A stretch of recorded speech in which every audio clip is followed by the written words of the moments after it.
허락하여 주시고 나눠주는 은혜가 있도록 축복하여 주시옵소서. 드리고 싶으나 드리지 못한 성도들의 사정을 살피시고 드릴 수 있는 믿음 주시고 심을 때 거두게 하시는 하나님 경험하도록 축복하여 주시옵소서. 내 입을 크게 열라 내가 채우리라 하셨사오니 하나님 나라와 영혼 구원과 하나님 기뻐하시는 일을 향한 선한 욕심을 많이 허락하여 주시옵시고 이 일을 믿음으로 우리 모든 교회와 성도들을 감당하려고 할 때에 하나님 필요한 것을 넉넉히 채워 주시옵소서. 감사하며 예수님의 이름으로 축복하며 기도하옵나이다. 아멘.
신실하신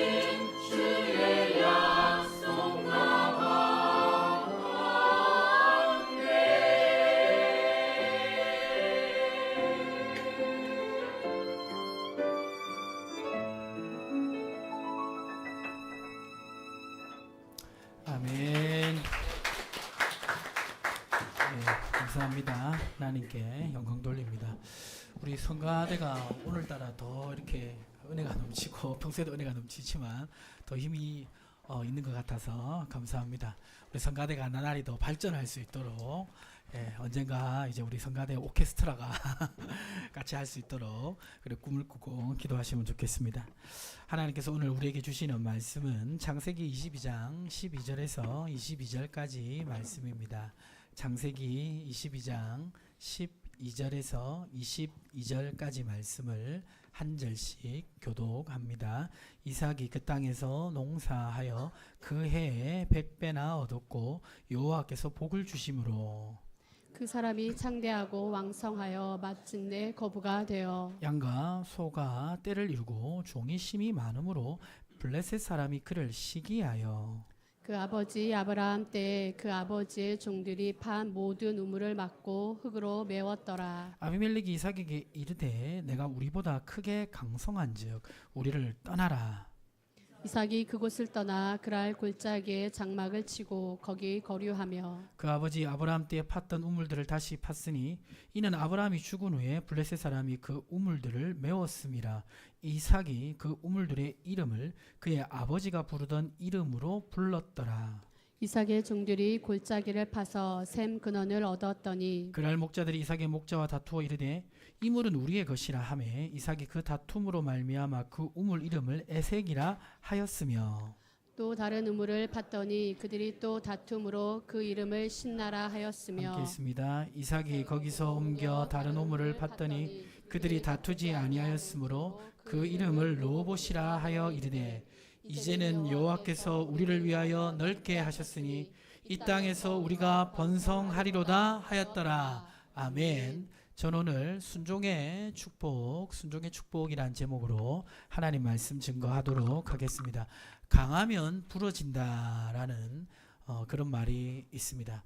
강하면 모든 일을 할 수 있을 것 같은 힘이 있을 것 같은데 너무 강하게 어떤 일을 하려고 하다 보면 오히려 실패할 수 있음을 의미합니다. 오히려 강한 것보다 부드럽게 어떤 일을 하는 것이 더 많은 성과를 얻을 수 있다. 이런 의미의 교훈이기도 합니다. 오늘 본문에 보면 강하지 않고 약한 것 같은데 굉장히 큰 성과를 내는 사람이 있습니다. 누굴까요? 아브라함의 아들 이삭입니다. 저번 주 이삭이 죽을 뻔하다가 살아났습니다. 그렇죠? 이삭이 갑자기 아버지가 자기를 묶고 칼로 자기를 죽이려고 할 때 굉장히 당황스러웠고 공포스러웠지만 그때 깨달음이 하나 있었습니다. 그것은 무엇입니까? 아버지가 가장 사랑하는 나 이삭을 하나님께서는 드리기를 원하신다라는 교훈이었습니다. 그 교훈은 이삭 스스로에게 적용되었습니다. 아버지가 가장 사랑하는 대상은 자기지만 이삭에게 가장 사랑하는 대상은 자기 자신이었습니다. 그러니까 아버지가 아들을 하나님께 내려놓아야 되는 것처럼 자기 자신도 하나님께 내려놓아야 됨을 그때 깨달았습니다. 그때 이삭은 순종의 의미를 알았고 순종의 축복도 알았습니다. 그래서인지 이삭은 성경에 아브라함과 야곱보다 기록이 많이 안 되어 있어요. 그런데 이삭이 기록되어 있는 내용들을 보면요, 환란이 별로 없고 축복이 많이 기록되어 있습니다. 창세기 22장 12절에서 14절 보시면요, 한 절씩 교독하겠습니다. 이삭이 그 땅에서 농사하여 그 해에 100배나 얻었고 여호와께서 복을 주심으로 그 사람이 창대하고 왕성하여 마침내 거부가 되어 양과 소가 때를 이루고 종이 심이 많으므로 블레셋 사람이 그를 시기하여. 자, 농사를 지었는데 몇 배? 100배를 얻었습니다. 원래 농사 지으면 사실 여러 배를 얻잖아요. 그런데 100배를 얻었고 그리고 거부가 되었고 양과 소도 많았고 종도 많았다고 이렇게 말하고 있습니다. 아니, 이삭이 어떻게 이런 복을 받을 수 있었을까? 방금 읽었던 말씀을 자세히 보시면 12절을 보시면 여호와께서 복을 주심으로, 그러니까 뭐 경영을 잘한 거, 어떤 이제 기후가 너무 좋았던 거, 이런 요인들도 조금씩 있겠지만 그게 결정적인 게 아니고 하나님께서 복을 주셔서 이런 축복을 받았다라고 말씀하고 있습니다. 우리 성도님들도 이러한 축복 받기를 축복합니다. 예, 얼굴에 막 미소가 지어지시는 분이 있는데요. 이런 축복을 받으시고 그런 축복 받으시면 저한테도 좀 나눠주시면 감사하겠습니다. 자, 그런데 왜 지금 이삭은 이런 복을 받았을까요? 이 복이 하나님으로부터 받은 복인데 왜 이삭은 이런 100배나 얻는 복을 받을 수 있었을까요? 그것을 이삭의 순종하는 삶과 관련지어서 한번 생각해 봤으면 좋겠는데요. 첫 번째, 이삭이 이런 복을 받았던 이유는 무엇일까요? 같이 한번 읽어볼까요? 자신의 판단을 내려놓고 하나님께 순종하였습니다. 옆에 계신 분의 눈빛을 보시면서 당신의 판단을 내려놓고 하나님께 순종하십시오라고 외치시기 바랍니다. 당신의 판단을 내려놓고 하나님께 순종하십시오. 예, 여러분의 판단을 내려놓고 하나님께 순종하시기를 주님의 이름으로 축복합니다. 자, 지금 이삭이 이렇게 축복을 받은 것만 보는데 사실은 그 축복을 받기 전에 상황이 26장 1절에 기록되어 있습니다. 창세기 26장 1절에 보니까 지금 우리 옹보명장 한번 읽어주세요. 아브라함 때에 첫 흉년이 들었더니 그 땅에 또 흉년이 들매 이삭이 그랄로 가서 블레셋 왕 아비멜렉에게 이르렀더니. 자, 지금 상황이 어떤 상황입니까? 흉년이 든 상황입니다. 근데 이 흉년이 가끔 오는 흉년이 아니라 아버지 아브라함 때에 왔다가 지금 이삭 때에 왔다라는 것은 몇십 년 만에 온 흉년입니다. 지금 이제 강릉이 굉장히 지금 이렇게 그 가뭄이 심해가지고 위기를 겪고 있다는데 몇십 년 만에 온 흉년이었습니다. 그러니까 가나안 땅, 팔레스타인 땅에 그대로 남아 있으면 굉장히 위험한 상황이 될 수 있었던 것입니다. 굉장히 큰 손해를 감수해야 되는 상황이었습니다. 그래서 이삭은 어떤 생각을 했냐면 애굽으로 내려가고 싶었습니다. 왜냐하면 애굽에는 나일강이 있잖아요. 그렇죠? 그래서 여러 가지 그런 기후의 위기를 극복할 수 있는 자원들이 애굽 땅에 있었습니다. 당연히 현실적 판단으로는 애굽에 내려가는 게 맞죠. 근데 하나님이 뭐라고 말씀하셨냐면 창세기 26장 2절을 우리 김우진 집사님 읽어주세요. 여호와께서 이삭에게 나타나 이르시되 애굽으로 내려가지 말고 내가 네게 지시하는 땅으로 거주하라. 예, 하나님께서 내려가지 말라라고 말씀하셨습니다. 그 이유가 뭐냐면 창세기 26장 3절 같이 한번 읽어볼게요. 이 땅에 거류하면 내가 너와 함께 있어 내게 복을 주고 내가 이 모든 땅을 너와 내 자손에게 주리라. 내가 내 아버지 아브라함에게 맹세한 것을 이루어 이 땅에 있으면 내가 너와 함께 있어 너에게 복을 주고 이 땅을 너에게 주겠다고 약속한 것입니다. 자, 이삭이 어떻게 했을까요? 26장 6절에 보면 이삭이 애굽으로 내려가지 않고 그랄에서 멈춥니다. 이 그랄은 이제 가나안 좀 남부 지역인데요. 그래도 가나안 땅 안에 경계선에 있습니다. 애굽으로 내려가지 않고 블레셋 지역에 그랄에 거주하였습니다. 그러니까 지금 창세기 26장 12절과 13절 말씀에 이삭이 농사했다는 그 땅은 바로 그랄 땅인 거예요. 가나안 땅에 머물러서 기근의 때를 지나고 농사를 지었을 때 하나님이 축복하신 것입니다. 그러니까 축복을 받기 전에 지금 이삭의 순종이 있었다는 것을 알 수가 있습니다. 당연히 애굽으로 내려가야 되는데 내려가지 않고 그 땅에 머물렀을 때 하나님이 축복하신 것입니다. 자, 이거는 쉬운 상황이 아닙니다. 창세기 26장 1절에 보면 26장 1절 아버지 아브라함은 어떻게 했냐면 26장 1절 넘겨주세요. 예, 26장 1절에 보면 아브라함 때 첫 흉년이 들었다라고 돼 있죠.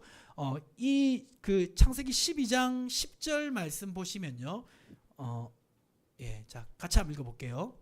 그 땅에 기근이 들었으므로 아브라함이 애굽에 거류하려고 그리로 내려갔으니 이는 그 땅에 기근이 심했음이라. 자, 그러니까 지금 아브라함 때 흉년이 굉장히 심한 기근이었어요. 당연히 지금 아브라함 때 흉년이 들고 몇십 년 만에 이삭 때 흉년이 들었다는 것은 이 기근도 굉장히 심한 기근이란 것입니다. 그렇죠?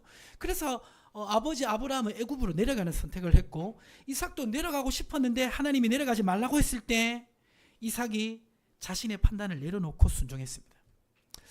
우리 순종이 쉬울 것 같아도 순종을 내가 결정적으로 하느냐 하지 않느냐 언제 판가름이 나냐면 언제 외적으로 나타나냐면 위기의 순간에 순종하느냐.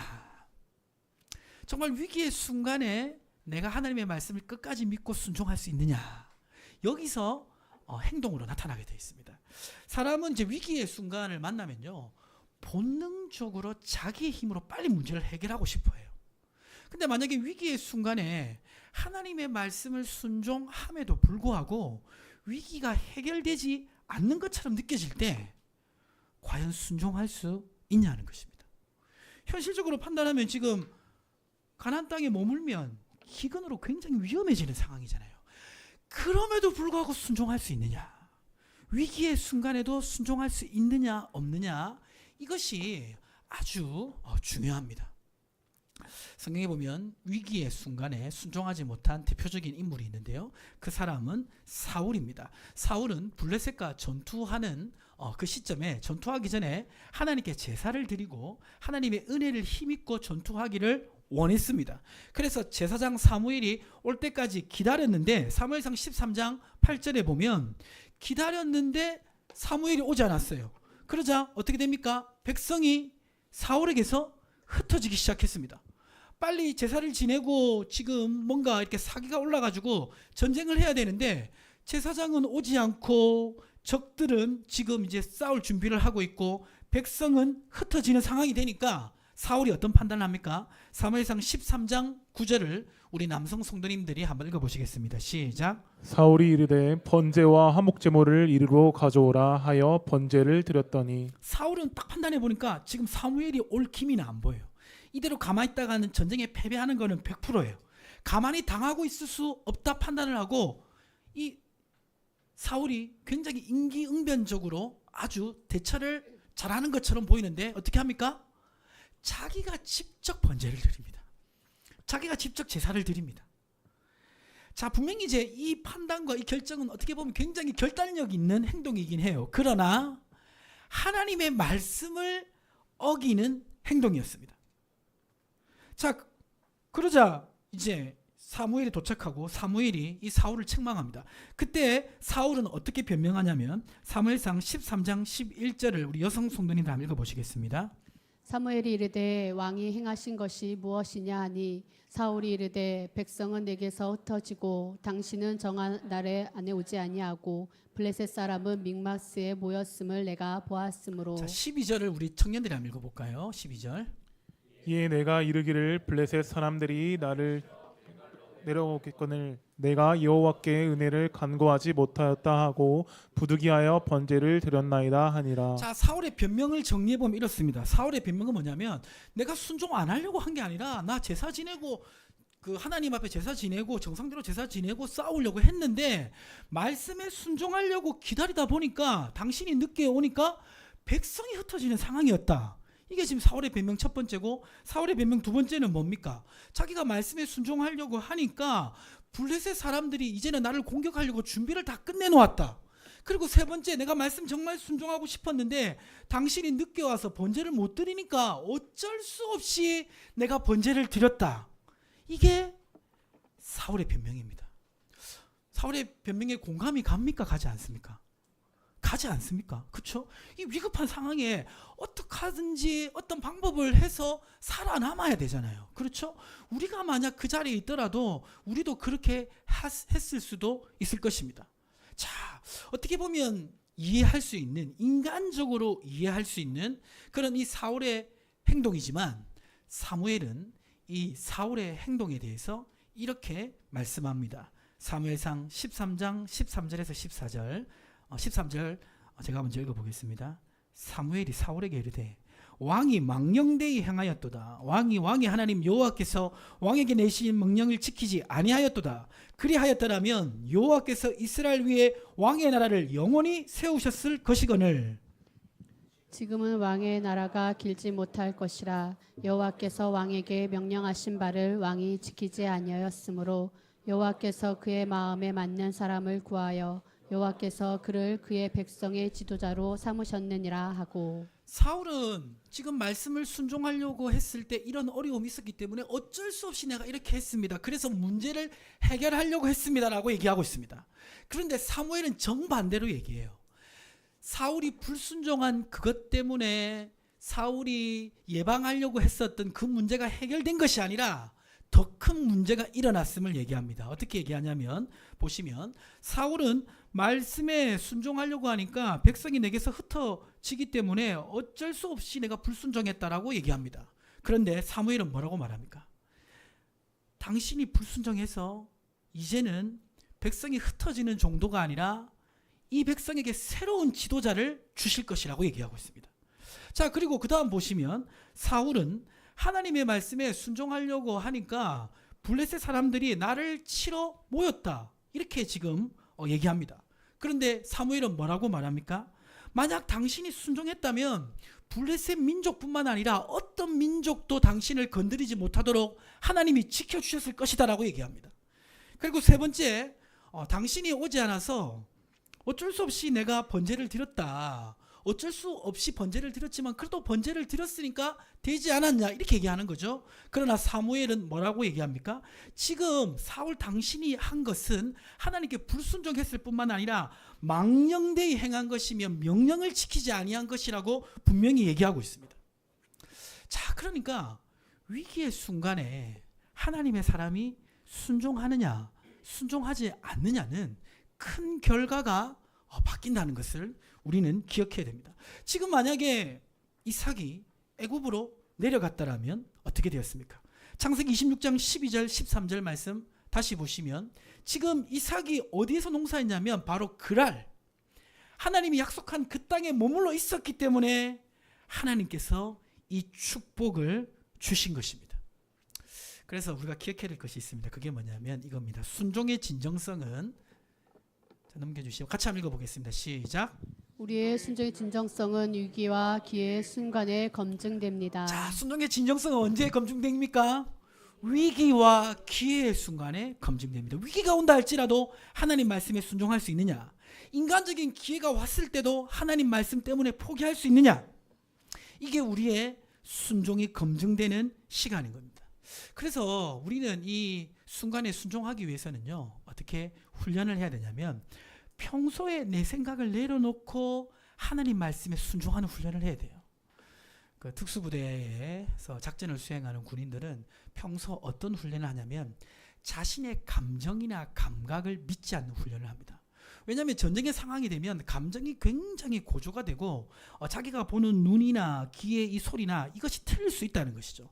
그래서 자기 자신만을 기준으로 판단하면 전쟁의 순간에 오판을 할 확률이 굉장히 높아집니다. 그래서 항상 자기 자신의 감각뿐만 아니라 주변의 모든 상황을 종합적으로 살펴서 판단하도록 훈련합니다. 그러니까 늘 자기 자신을 내려놓는 훈련을 해야 되는 것이죠. 우리도 평소에 우리 자신의 생각을, 판단을 내려놓는 훈련을 해야 됩니다. 고린도서 10장 5절에 이렇게 말씀하고 있습니다. 같이 한번 읽어보겠습니다. 하나님 아는 것을 대적하여 높아진 것을 다 무너뜨리고 모든 생각을 사로잡아 그리스도에게 복종하게 하니. 모든 생각을 누구에게 복종해야 됩니까? 그리스도에게. 하나님의 말씀에 복종하는 훈련을 평소에 하지 않으면 결정적인 순간에 당연히 순종할 수 없어요. 그래서 우리는 날마다 하나님 말씀 앞에 서서 말씀을 묵상하며 자신의 생각을 내려놓는 훈련을 평소에 해야 될 줄 믿습니다. 어떻게 말씀을 묵상하며 생각을 내려놓는 훈련을 할 수가 있을까요? 은혜의 샘물로 말씀을 묵상하고 생각을 내려놓는 훈련을 할 수 있습니다. 제가 볼 때 그 자신의 생각을 내려놓는 훈련 중에 제일 좋은 거는 큐티예요. 성경 읽기를 통해서도 깊이 묵상할 수도 있지만 말씀을 직접 큐티하는 것이 제일 좋습니다. 그래서 여러분 매일매일 여러분의 생각을 내려놓는 훈련하시기를 주님의 축복합니다. 두 번째로 하나님이 이삭을 축복하신 이유는 무엇일까요? 같이 한번 읽어볼까요? 사람과 싸우지 않고 하나님의 도우심을 힘입습니다. 옆에 계신 분의 눈을 보며 사람과 싸우지 않고 하나님의 도우심을 힘입으세요, 이렇게 외치시기 바랍니다. 사람과 싸우지 않고 하나님의 도우심을 힘입으세요. 예, 사람과 싸우길 좋아하시는 분 있으십니까? 예, 저도 그 싸우는 걸 좋아해요. 제 기질이 싸우는 걸 좋아하는 기질입니다. 예, 그래서 그런 분들에게 더 이렇게 도전이 될 것 같은데 창세기 26장 13절에서 16절에 보면요, 지금 이제 이삭이 하나님의 축복을 받았습니다. 자, 하나님의 축복을 받자 어떤 일이 일어나냐면 한 절씩 교독하면 그 사람이 창대하고 왕성하여 마침내 거부가 되어 양과 소가 떼를 이루고 종이 심이 많음으로 블레셋 사람이 그를 시기하여. 자, 축복을 받으니까 어떤 사람들이 나타나기 시작했습니까? 시기하는 사람들이 나타났습니다. 우리가 이제 오해하는 게 있는데요. 우리가 정말 힘들고 어려운 상황에 있으면 사람들이 우리를 불쌍히 여기고 도와줄 것 같은데 어렵고 힘든 상황이 되면요, 대부분의 사람들은 우리를 더 외면합니다. 그리고 우리가 이게 축복을 받으면 많은 사람들이 함께 기뻐해 줄 것 같은데 시기하는 사람이 꼭 있습니다. 자, 시기에서 어떤 일을 행하냐면 15절에 보니까 이 이삭이 가지고 있었던 아버지로부터 물려받았던 우물들, 이 목축하는 사람들은 우물이 굉장히 중요한 자산입니다. 거기서 물을 얻어가지고 양이나 소를 마시게 하기 때문에 이 우물은 절대적으로 필요한 거예요. 근데 가지고 있었던 그 우물을 시기하는 마음으로 심술로 메워버렸습니다. 그리고 16절에 지금 보니까 16절 말씀을 우리 옹범행자 읽어주세요. 아비멜렉이 이삭에게 이르되 내가 우리보다 크게 강성한즉 우리를 떠나라. 이 아비멜렉은 이제 이 그랄 지역의 지도자입니다. 이 아비멜렉이 너 이렇게 부자 됐으니까 이제 우리 떠나라 이렇게 얘기한 것입니다. 그러니까 굉장히 시기심을 받고 이 지금 리더십들에게 의해서 지금 공격받는 상황이 되었습니다. 자, 이럴 때 어떻게 이삭은 대처할까요? 창세기 26장 27절에 보면 이삭은 이렇게 대처합니다. 이삭이 그곳을 떠나 어디에 장막 칩니까? 예, 골짜기로 가서 장막을 칩니다. 그러니까 이삭은 대항에서 싸우지 않고 피하는 것을 볼 수가 있습니다.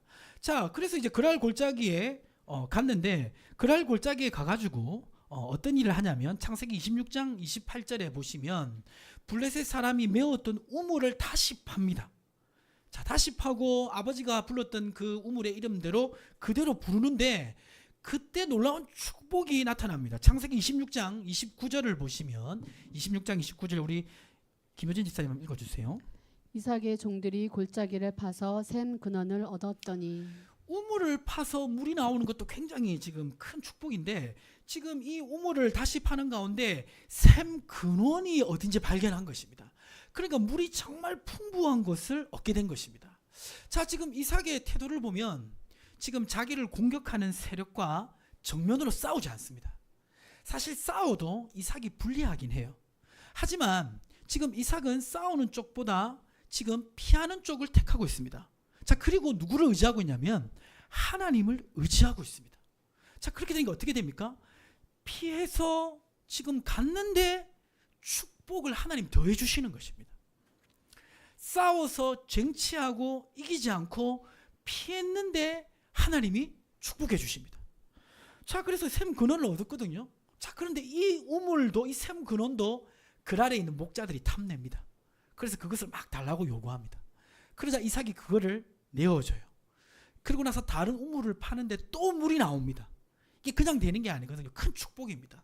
우물이 나왔는데 그 우물도 또 달라고 합니다. 그래서 그 우물도 내어줘요. 또 다른 우물을 팝니다. 그 우물도 내어달라고 합니다. 근데 이삭이 그것을 다 양보합니다. 자, 지금 이삭은 왜 이렇게 계속 양보하는 것일까요?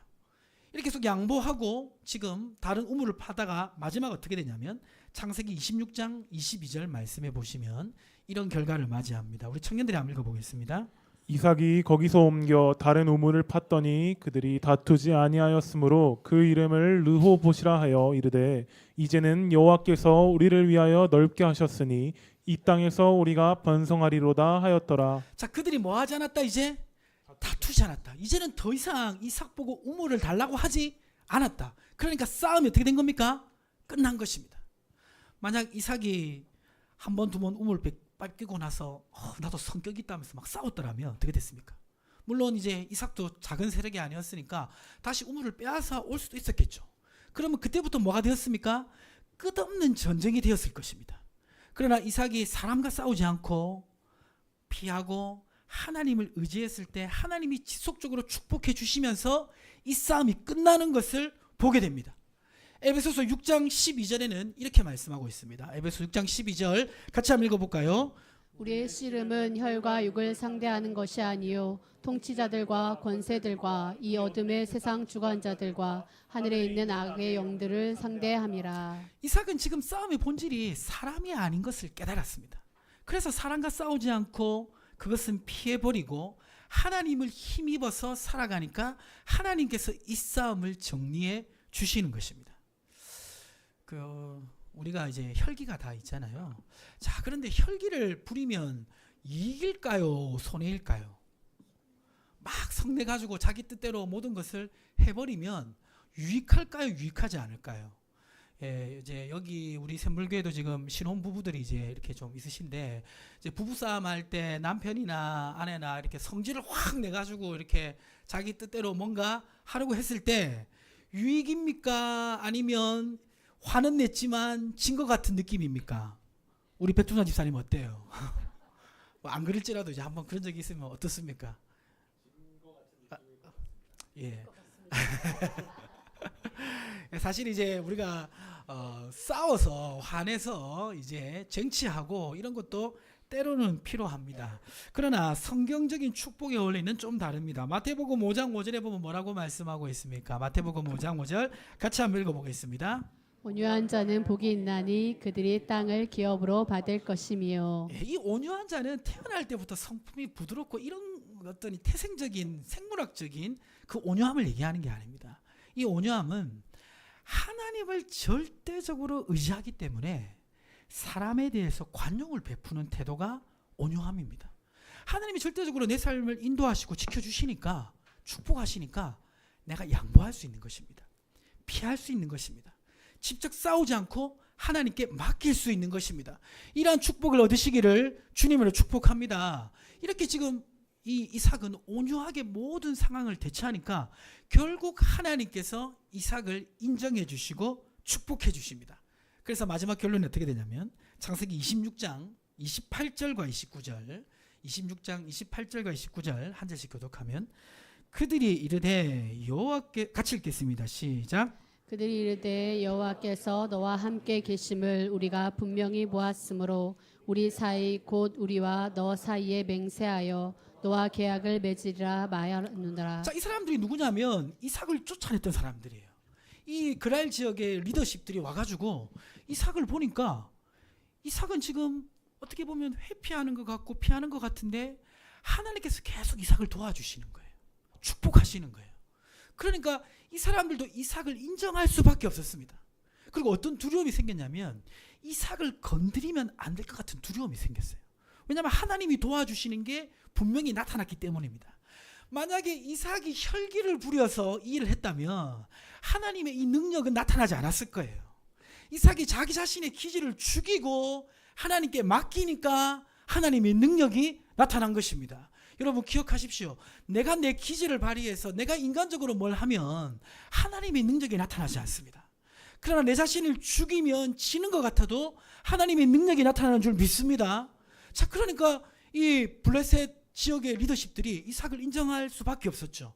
그래서 29절에 뭐라고 말하냐면 29절 이렇게 얘기합니다. 우리 웅범이자 한번 읽어주세요. 너는 우리를 해하지 말라. 이는 우리가 너를 범하지 아니하고 선한 일만 내게 행하여 내가 평안히 가게 하였음이니라.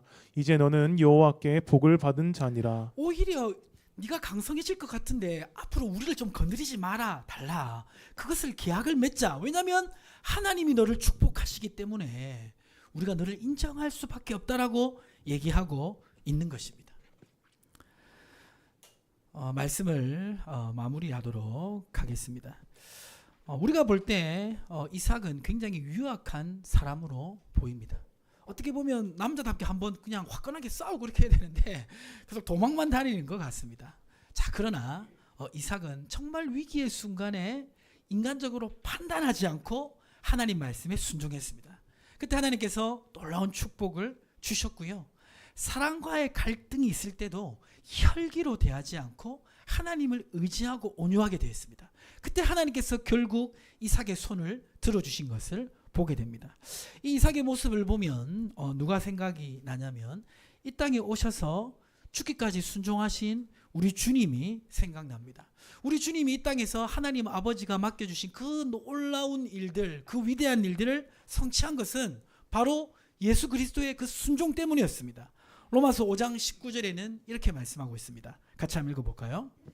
한 사람이 순종하지 아니함으로 많은 사람이 죄인 된 것 같이 한 사람이 순종하심으로 많은 사람이 의인이 되리라. 지금 로마서 5장 19절에 보면 예수님의 순종을 얘기하고 있습니다. 예수님이 한 사람으로 순종했다고 말씀하고 있습니다.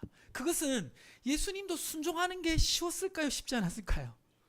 예수님도 자신의 어떻게 보면 인성에서의 판단을 내려놓고 자신이 인성이 육체적으로 요구하는 것들을 포기하고 십자가에서 죽으신 것입니다.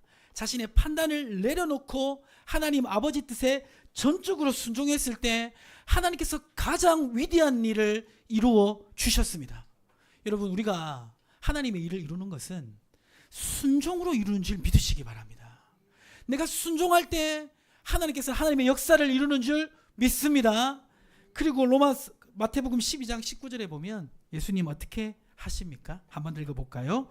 그는 다투지도 아니하고 들레지도 아니하리니 아무도 길에서 그 소리를 듣지 못하리라. 그는 뭐하지 아니하며 다투지 아니하며 사람과의 어떤 관계 속에서 인간적으로 혈기로 문제를 풀어내는 것이 아니라 하나님 아버지를 전적으로 의지하고 살아가니까 하나님께서 예수님을 모든 일 가운데 놀랍게 쓰시고 세워주시는 줄 믿습니다.